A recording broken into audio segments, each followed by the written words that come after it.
అందరికీ నమస్కారం.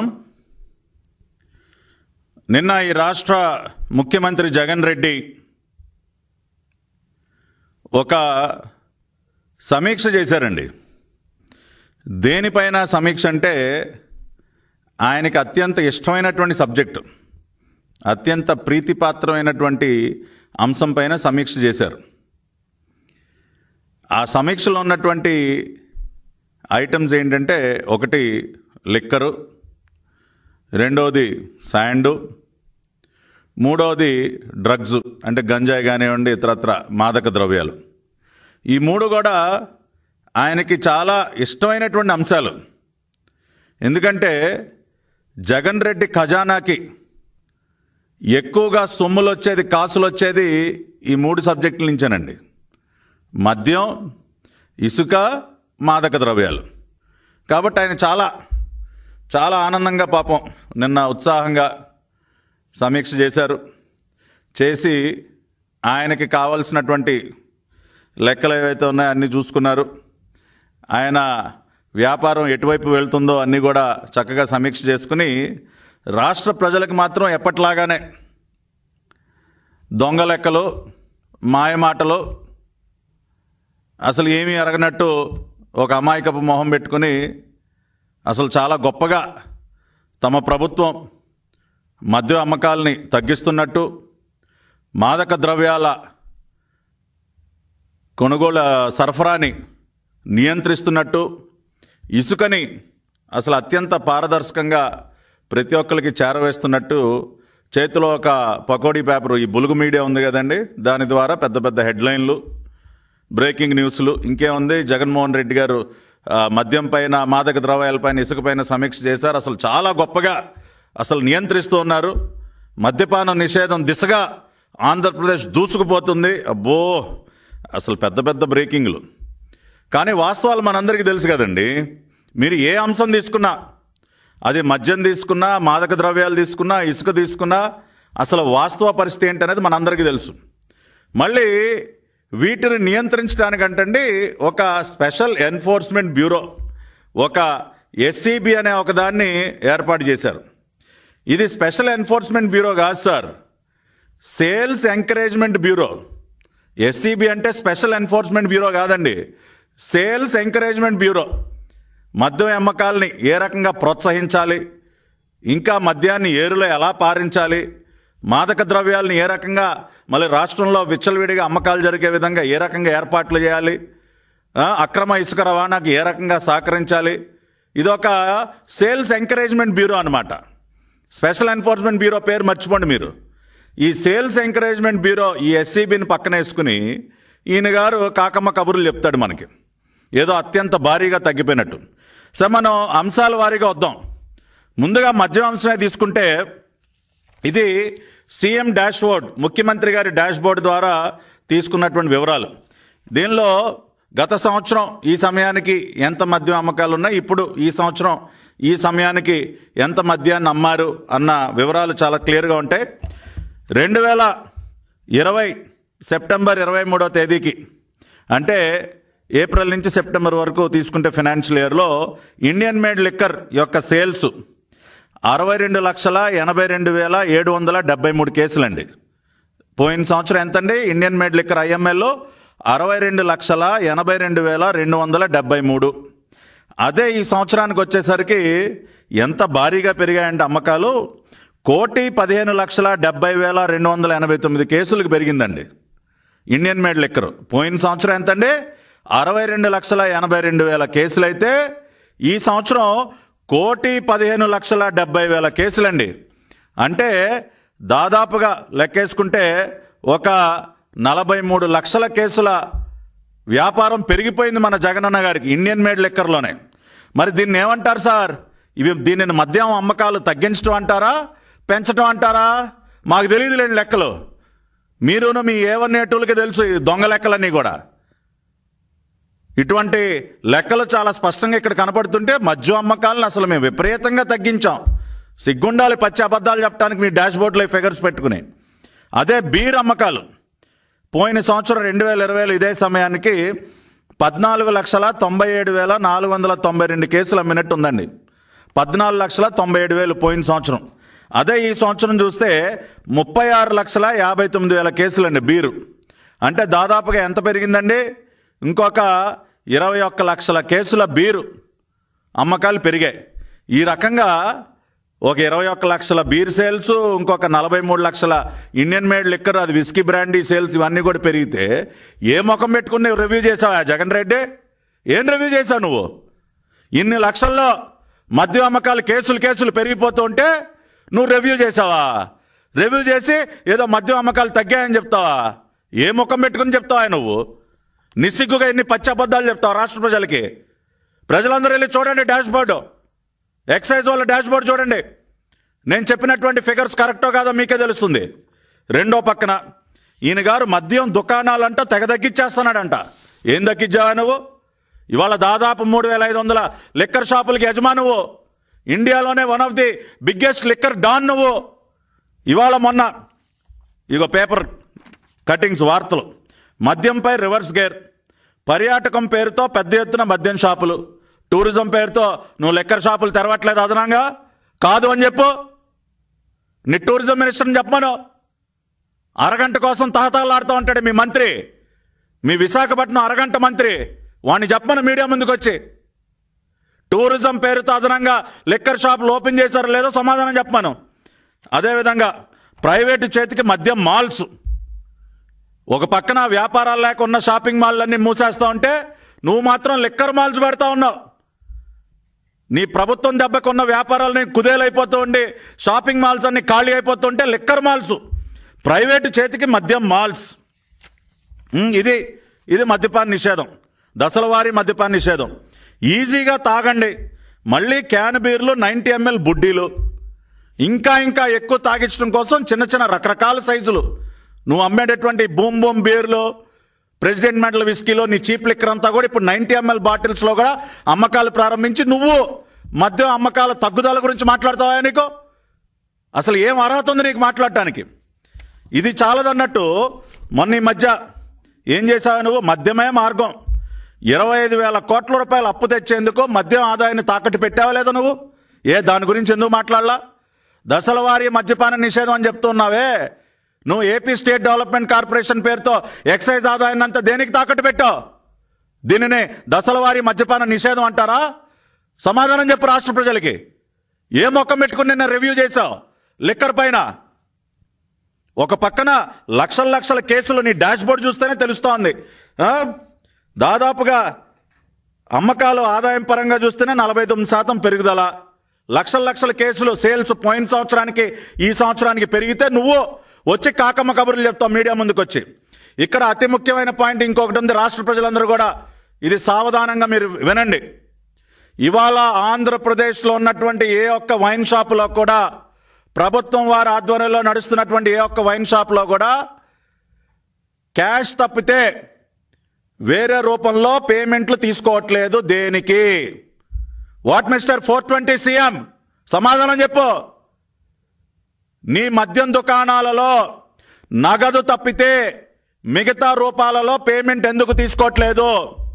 ఇవాళ డెబిట్ కార్డ్ ఎందుకు తీసుకోవట్లేదు? క్రెడిట్ కార్డ్ ఎందుకు తీసుకోవట్లేదు? పేటిఎం ఎందుకు తీసుకోవట్లేదు? గూగుల్ పే ఎందుకు తీసుకోవట్లేదు? ఓన్లీ క్యాష్ ఎందుకయా? ఇవాళ ఒక కూరగాయల బండోడు పెడతా ఉన్నాడు పేటిఎం. ఇవాళ ఒక కూరగాయల బండోడి దగ్గరికి వెళ్ళి పేటిఎంతో డబ్బులు చెల్లించొచ్చాయా? ఇవాళ మొత్తం డిజిటల్ పేమెంట్ల వైపు దేశం అంతా పరుగులు పెడుతుంటే ఒక కూరగాయల వ్యాపారి, ఒక పళ్ళ వ్యాపారి, ఒక బడ్డీ కొట్టు యజమాని ప్రతి ఒక్కళ్ళు కూడా డిజిటల్ పేమెంట్ పేటిఎంలో కట్టేయండి సార్, ఫోన్పే చేయండి సార్, గూగుల్ పే చేయండి సార్ అని చెప్తూ ఉంటే నీ లిక్కర్ షాపుల్లో ఏంటయ్యా ఓన్లీ క్యాష్ అంటా ఉన్నావు? ఎందుకంటే నీకు నల్ల డబ్బు కావాలి, నీకు బ్లాక్ మనీ కావాలి. ఇవాళ పేటిఎం ద్వారా, ఫోన్పే ద్వారా, గూగుల్ పే ద్వారా, డెబిట్ కార్డు ద్వారా చెల్లింపులు చేస్తే అది బ్లాక్ మనీ అవ్వదు కదా, లెక్కల్లోకి వస్తుంది కదా జగన్ రెడ్డి. ఇవాళ నువ్వు అమ్ముతున్నటువంటి ఈ చీప్ లిక్కర్ ద్వారా నువ్వు వేల కోట్ల రూపాయలు గత 2.5 సంవత్సరాల కాలంలోనే కనీసంగా 1,00,000 కోట్లు దోచేస్తుంటావు. నువ్వు ఇవాళ కేవలం క్యాష్ అని చెప్పి లిక్కర్ షాపులు బయట, నీ వైన్ షాపులు బయట నగదు మాత్రమే తీసుకోబడును, క్యాష్ పేమెంట్స్ ఓన్లీ. మీరు ఇవాళ ఈ ప్రెస్ మీట్ చూస్తున్నటువంటి ఎవరైనా మీరు వెళ్ళి చెక్ చేసుకోండి. ఇవాళ ప్రభుత్వ మద్యం దుకాణాలలో కేవలం క్యాష్ మాత్రమే ఎందుకు తీసుకుంటూ ఉన్నారు? ఏ దురుద్దేశంతో కేవలం క్యాష్ ట్రాన్సాక్షన్స్ చేస్తున్నారు? నల్ల డబ్బు సంపాదించడానికి కాదా అని అడుగుతున్నా. ఇవాళ తన సొంత డిస్టిలరీలో, ఇవాళ డిస్టిలరీలో నీవే, ట్రాన్స్పోర్టు నీదే, దుకాణాలు నీవే, ఇంకా నిన్ను లెక్క అడిగేది ఎవడయా? నీ డిస్టిలరీలో 1,00,000 కేసులు నువ్వు ఒక డిస్టిలరీని తీసుకొస్తే, డిస్టిలరీ నుంచి వైన్ షాపులకు సరఫరా చేస్తే ఒక 50,000 కేసులకు లెక్క రాస్తావు. క్యాషే కదా, నీ ఇష్టం వచ్చినంత రాసుకోవచ్చు. నువ్వు, నిన్ను అడిగేవాడెవడు? చెక్ చేసేవాడెవడు? మొత్తం వ్యవస్థ అంతా నీదే కదా. ఎక్సైజ్ డిపార్ట్మెంట్ నీదే, పోలీస్ వ్యవస్థ నీదే, ఈ సేల్స్ ఎంకరేజ్మెంట్ బ్యూరో SCB నీదే. ఇంకా నిన్ను అడిగేవాడెవడయా? నువ్వు ఎంత రాయాలనుకుంటే అంత రాయొచ్చు, మిగతాదంతా బ్లాక్ మనీ నీ ఖజానాకి వెళ్ళిపోతుంది. ఆ రకంగా ఈ దుర్మార్గుడు, ఈ 420 సీఎం ఇవాళ ఒక సైకోలాగా డబ్బు పిచ్చి పెట్టినటువంటి ఒక సైకో సీఎం మద్యం దుకాణాలన్నీ తన గుప్పెట్లో పెట్టుకుని సొంత డిస్టిలరీల్లో చీప్ లిక్కర్ తయారు చేస్తూ వైన్ షాపుల్లో ఓన్లీ క్యాష్ కావాలంట. ఈ 420కి ఓన్లీ క్యాష్ అని చెప్పి డబ్బులు గుంజేస్తూ ఇవాళ వేల కోట్ల రూపాయల నల్ల డబ్బును పోగేస్తూ ఉన్నాడు ఈ 420 సీఎం. ఎవరైనా వెళ్ళి చెక్ చేసుకోండి. ప్రభుత్వ మద్యం దుకాణాలకు వెళ్ళి మీరు కార్డు ఇవ్వండి, తీసుకోరు. పేటిఎం అడగండి, లేదంటారు. ఫోన్పే అడగండి, లేదు. గూగుల్ పే లేదు. Only cash. That is our 420 CM. ఇవాళ ఈ రకంగా సంపాదించినటువంటి నల్ల డబ్బు అంతా ఏం చేస్తున్నాడో తెలుసా? ఎవరికి వెళ్తా ఉంది నల్ల డబ్బు? ఇవాళ దీనిని విదేశాలకి తరలించి తాలిబన్లకి, ఇతర ఉగ్రవాద సంస్థలకి ఈ నల్ల డబ్బుని చెల్లించి మాదక ద్రవ్యాలు కొంటూ ఉన్నాడు సార్. ఇవాళ మద్యం ద్వారా ఈ జగన్ రెడ్డి 420 సీఎం, ఈ లిక్కర్ డాన్ జగన్ రెడ్డి సంపాదిస్తున్నటువంటి నల్ల డబ్బంతా కూడా ఆఫ్ఘనిస్తాన్లో ఉన్నటువంటి తాలిబన్ల దగ్గరికి వెళుతుంది. ఎందుకంటే తాలిబన్లు కూడా ఓన్లీ క్యాష్ తీసుకుంటారు సార్. తాలిబన్లో ఉన్న అకౌంట్ నెంబర్ ఇస్తారా? ఇదిగో నా అకౌంట్ నెంబరు, నీ అకౌంట్ నుంచి నా అకౌంట్కి ఏమని చెప్తారా తాలిబన్లు? తాలిబన్లకి కావాల్సింది క్యాష్, ఉగ్రవాదులకు కావాల్సింది క్యాష్. ఉగ్రవాదులకి తాలిబన్లకి కావాల్సినంత నల్ల డబ్బు ఈ దేశంలో ఎవరి దగ్గర ఉంది? The one and only liquor don 420. మీరు ఏమని అనుకోండి, మిస్టర్ జగన్ రెడ్డి. అందుకనే ఇవాళ చాలా స్పష్టంగా ఇన్ని వేల కోట్ల రూపాయల మాదక ద్రవ్యాలు ఇవాళ ఆంధ్రప్రదేశ్ అడ్రస్తో ఇతర దేశాల నుంచి వస్తూ ఉన్నాయంటే ఇవాళ జగన్ రెడ్డి ఇక్కడ నుంచి తరలిస్తున్నటువంటి నల్ల డబ్బు, ప్రతిరోజు మద్యం ద్వారా, చీప్ లిక్కర్ ద్వారా తనకు వస్తున్నటువంటి వేల కోట్ల రూపాయల నల్ల డబ్బుని ఇవాళ అన్ని పోర్టులు కూడా తన సొంతమే కదండి. ఇవాళ నల్ల డబ్బు తరలించడం కూడా చాలా ఈజీ. కాకినాడ పోర్టు మన అరబిందోదే, ఇవాళ కృష్ణపట్నం పోర్టు మన అదానీదే, గంగవరం పోర్టు మన అదానీదే. ఏ పోర్టు నుంచి ఆ పోర్టు నుంచి కావాల్సినంత డబ్బు కంటైనర్లు విదేశాలకు తరలించుకోవచ్చు. కంటైనర్లు కొకైన్, హెరాయిన్, నీకు కావాల్సినటువంటి మత్తు పదార్థాలన్నీ విదేశాల నుంచి దిగుమతి చేసుకోవచ్చు. నిన్ను అడిగేవాడెవడు? అందుకనే కదా ప్రతి ఒక్క పోర్టుని కబ్జా చేస్తూ ఉన్నావు. నీ అరబిందోకి, అదానీలకి కట్టబెడుతూ ఉన్నావు. పోర్టులన్నీ కూడా విదేశాలకి నల్ల డబ్బు తరలించడం కోసం, మాదక ద్రవ్యాలు దిగుమతి చేసుకోవడం కోసం. అది అదానీల ముంద్రా పోర్టు అయితే ఏంటి, గతంలో కాకినాడ పోర్టు అంటున్నారు, కృష్ణపట్నం పోర్టు అంటున్నారు. ఇవాళ అన్ని పోర్టులు నీయే కదా. ఆ రకంగా రాష్ట్రంలో ఉన్నటువంటి పోర్టులన్నీ తన గుప్పెట్లో పెట్టుకుని ఇక్కడ ప్రతిరోజు చీప్ లిక్కర్ అమ్మకాల ద్వారా, రాష్ట్ర ప్రభుత్వ వైన్ షాపుల ద్వారా ఓన్లీ క్యాష్ ట్రాన్సాక్షన్స్ చేస్తూ తాను సంపాదిస్తున్నటువంటి వేల కోట్ల రూపాయల నల్ల డబ్బుని పాశ్చాత్య దేశాలకు తరలించి, మరీ ముఖ్యంగా తాలిబన్ల వంటి ఉగ్రవాద సంస్థలకి చేరవేసి వారి దగ్గర ఈ హెరాయిన్ వంటి మత్తు పదార్థాలని కొనుగోలు చేసి వాటిని తిరిగి దేశానికి తరలించి దానికి ఇంకా 5 రెట్లు ఎక్కువ సంపాదిస్తున్నాడు. ఇవాళ దాదాపు 75 వేల కోట్ల రూపాయల హెరాయిన్కి సంబంధించే మన దగ్గర వివరాలు వస్తూ ఉన్నాయి. ఇవాళ అంతర్జాతీయ మార్కెట్లో కానీ, ఇవాళ మన దేశీయ మార్కెట్లో కానీ 75 వేల కోట్ల రూపాయల హెరాయిన్ అంటే ఈ జగన్ రెడ్డి గారు ఆ తాలిబన్లకి 10,000 15,000 ఇచ్చుంటాడు. 20%లోనే కొనుంటాడు. 5 రెట్లు లాభం, 5 టైమ్స్ ప్రాఫిట్. ఇక్కడ దోచుకున్నటువంటి నల్ల డబ్బును పెట్టుబడిగా పెట్టి 5 రెట్లు సంపాదిస్తున్నటువంటి ఈ 420 సీఎం యొక్క కుట్రని మీరు అర్థం చేసుకోండి. ఇవాళ ఈ రాష్ట్ర డీజీపీని కూడా అడుగుతున్నా, ఏంటి ఆయన పెద్ద ప్రెస్ మీట్ పెట్టి క్లీన్ సర్టిఫికెట్లు ఇచ్చేస్తా ఉన్నావు? నువ్వేం దర్యాప్తు చేసావా? నువ్వు ఈ ఆషి ట్రేడింగ్ కంపెనీ గురించి నువ్వు చేసిన దర్యాప్తు ఏంటి మిస్టర్ డీజీపీ? ఇవాళ మాచవరపు సుధాకర్ మీద నువ్వేం దర్యాప్తు చేసావు? ఆయన శ్రీమతి వైశాలి పైన ఏం దర్యాప్తు చేసావు? తేలుకుట్టిన దొంగల్లాగా మాకేం తెలీదు, మాకేం సంబంధం లేదని ముందేమో మీ విజయవాడ సిపి, నిన్నేమో డీజీపీగా మీరు ప్రెస్ ముందుకు వచ్చి ఏంటండి బుకాయిస్తారు? What is the enquiry that you have conducted? సమాధానం చెప్పండి. మీరు ఏం విచారణ చేశారు? ఇవాళ ముఖ్యమంత్రి అధికార నివాసానికి కోతవేటు దూరంలో విజయవాడ నగర నడిబొడ్డున బరి తెగించి ఆషి ట్రేడింగ్ కంపెనీ అనే ఒక కంపెనీని పెట్టి మాదక ద్రవ్యాలని తరలించేటటువంటి ధైర్యాన్ని ఎవరు కల్పించారు? ఇవాళ ఇక్కడ ఉన్నటువంటి ప్రభుత్వ పెద్దల సహకారం లేకపోతే ఇవాళ సుధాకర్ అంత ధైర్యంగా విజయవాడ నడిబొడ్డున ఒక ఫర్మ్ని ఏర్పాటు చేసి మాదక ద్రవ్యాలని దిగుమతి చేసుకునే ధైర్యం ఎలా వస్తుంది సార్? ఇవాళ దేశంలో ఉన్నటువంటి 28 రాష్ట్రాల్లో మరే ఇతర రాష్ట్రంలో ఎందుకు పెట్టుకోలేకపోయాడు ఆ దుకాణం? ఏరుకోరి ఆంధ్రప్రదేశ్లో ఎందుకు పెట్టాడు? ముఖ్యమంత్రి నివాసానికి కోతవేటు దూరంలో ఎలా పెట్టగలిగాడు?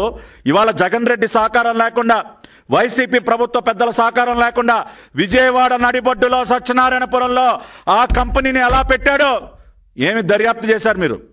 తప్పనిసరిగా రాష్ట్ర ప్రభుత్వ పెద్దల సహకారంతోనే ఇవాళ ఈ డ్రగ్స్కి సంబంధించినటువంటి దుకాణాన్ని విజయవాడ నడిబొడ్డులో పెట్టాడో ఆ దిశగా మీరు ఎటువంటి దర్యాప్తు చేయకుండా ఇవాళ ఏ రకంగా క్లీన్ సర్టిఫికేట్ ఇస్తారు సార్?